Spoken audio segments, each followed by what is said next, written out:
Well, hello there, you beautiful, beautiful people. You're looking absolutely amazing, by the way. It must be because I've done 3 videos today and they make your skin glow. We had the live, then we had the 400 witnesses, and now we've got the sketchy motherfucker that is Bill Thompson and co.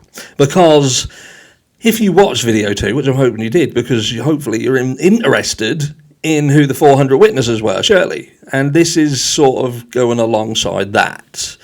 Because what was going to happen was there was going to be a survey of 400 people to basically prove that there was bias in the community of Idaho County and there was a need for a change of venue. How do you think that went down? We're about to deep dive and have a quick look. So this is a new document. So comes now Bryan C. Kohberger, affectionately known as BK. Bryan, through his Council of Record, and hereby moves this court to rescind the order issued on March 22nd, 2024, without providing due process. On March 22nd, 2024, late on a Friday afternoon, as the sun set over the mountains of Idaho, see, I'm a storyteller, the state filed its motion to prevent contact with potential jurors. Prevent contact. So basically, yeah, they wanted to stop them being able to prove that there was bias in the community. That's what this seems to point. Tell me if I'm wrong. The motion included attachments. We love attachments. The late Friday afternoon filing was a strategic action by the state. Again, I can only imagine to try and block the need for, or block the ability to prove there is a need for a change of venue. Course, because they know that Idaho County is biased as fuck. They don't give a fuck about what's right and what's wrong. They just care about nailing this this home. The state was well aware of the survey taking place long before its late filing on March 22nd, 2024. Hence, Ann Taylor keeps saying about the 400 witnesses, which proves that they knew. Reading the state's filings, it is clear the state was aware of the survey process by March the 8th, 2024. The state reached out to the Defence Council on March 19th, 2024 and scheduled a meeting for March 21st, 2024. By the time the parties met on March 21st, 2024, the state had at least one transcript of the survey and knew the questions that were asked. At no time during the 13 days between March 8th and March 21st did the state determine an emergency existed that must be brought to the court's attention. On March 21st, 2024, counsel for the state and defence met. The defence provided a CV, or a curriculum vitae, or vitae, depending on how you say it, for its expert and discussed the survey and its content. If you want to see all this, by the way, I've done a live earlier today and it goes through all the documents. The defence informed the state's surveys such as these were common practice. The state could have easily, and likely did, find that this very expert did similar survey work in Idaho on at least 2 other occasions. Surveys such as these meet the standard of care required of the defence in a capital case, yet the state told the defence it wanted to tell the judge about this. The defence agreed to attend an on-the-record in-chambers meeting to discuss the defence work being done. So we'll all meet together and have a chat so we can see what you're saying, how you put it, do you know what I mean? Above board. That's what the plan was. The state chose not to wait. Counsel asked the state to refrain from giving the attachments to the court prior to a meeting where the defence could be heard because the court may take an action, thus prohibiting Mr. Kohberger an opportunity to be heard. Unfortunately, through its letter writing to the court, the state has achieved previous action from the court without Mr. Kohberger receiving due process. The state knew what it was doing when it filed a late afternoon motion with attachments. Mr. Kohberger quickly filed an objection and stated further information would be coming. The court issued an order halting defence work without giving Mr. Kohberger any opportunity to be heard. This is a violation of Mr. Kohberger's constitutional rights pursuant to the 14th Amendment of the United States Constitution and Article 1, Section 13 of the Idaho State Constitution.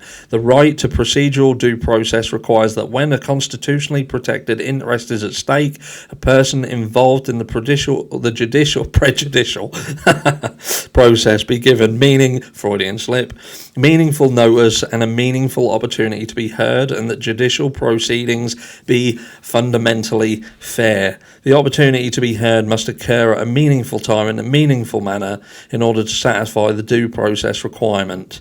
We'll skip through that. At a bare minimum, there must be some process to ensure that the individual is not arbitrarily deprived of his rights in violation of the state or federal constitutions. This requirement is met when the defendant is provided with notice and opportunity to be heard.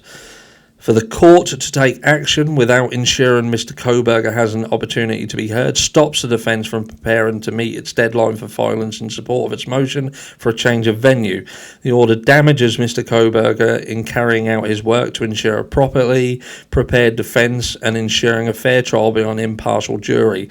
The order also prejudices the state because the survey work is complete for Latah County but is not complete in other counties. For comparison, no court order should be entered without procedural due process or unless the parties stipulate. Fucking sketchy bastards. I've said this and I'll say it again. Regardless of what you believe, regardless of whether you believe Bryan Kohberger, BK, is innocent, whether he's guilty, or whether you are fucking straddling the fence like a horse, you should care about your due process, the right to a fair trial. You should want the entire system to work flawlessly. So when the curtain falls and it's all over, you can confidently step back and say, they got the guy. They got the guy and justice is served. Without a doubt. Because yours and I reasonable doubt, and I know we use the term reasonable doubt, but someone else's reasonable doubt isn't necessarily the reasonable doubt of the masses. It's just a term that's used in court, but generally it's just reasonable doubt of the jury. And you have to prove that jury is not biased. Because if they are biased in any way, if they have been impacted by the abundance of hit pieces that are coming out every day, if they have been jaded by that, then their reasonable doubt goes straight out the fucking window. Because once someone has made up their mind, they have made up their mind. We are still seeing stupid motherfuckers now who believe that Bryan Kohberger returned to the scene of the crime the day after these murders took place, that morning. They still think that because in their mind they're just ignoring stuff. They've made their decision. So now it's not about listening to everything. It's just about focusing on the confirmation of what they believe. I watched something the other day and it was about an aeroplane crash. I can't remember Oman, somewhere like that. It was an aeroplane that had hit. Basically they'd changed the runway into like a taxi lane, and that was in the process of being done, and this captain of this plane was unfamiliar with this airport, but he was following the lights, and the lights were guiding him to what he believed was the runway. But all of his instruments in the plane were telling him, no, this is wrong, you're in the wrong place, because what in effect he'd done, he'd followed these lights that were different from what he would, or how can I say, they were the same as what he would normally follow, but they were different in this airport. So he effectively went down an adjacent old runway, now taxi lane, next to where he should have been. So he should have been here, but he was here, and proceeded to try and take off, even though all of his instruments were telling him he was in the wrong place, because he'd followed these lights and he'd followed the guidance of these lights in the darkness. He believed he was in the right place, and he drove that fucking plane at 200 plus kilometers an hour into concrete and diggers and killed every single person on board. That's confirmation bias for you. And that's what I seemingly see in this case. Everybody following things, and what's going to happen is they're going to go into a fucking ball of fire. Let me know down below what you think, and I'll catch you all in the next one.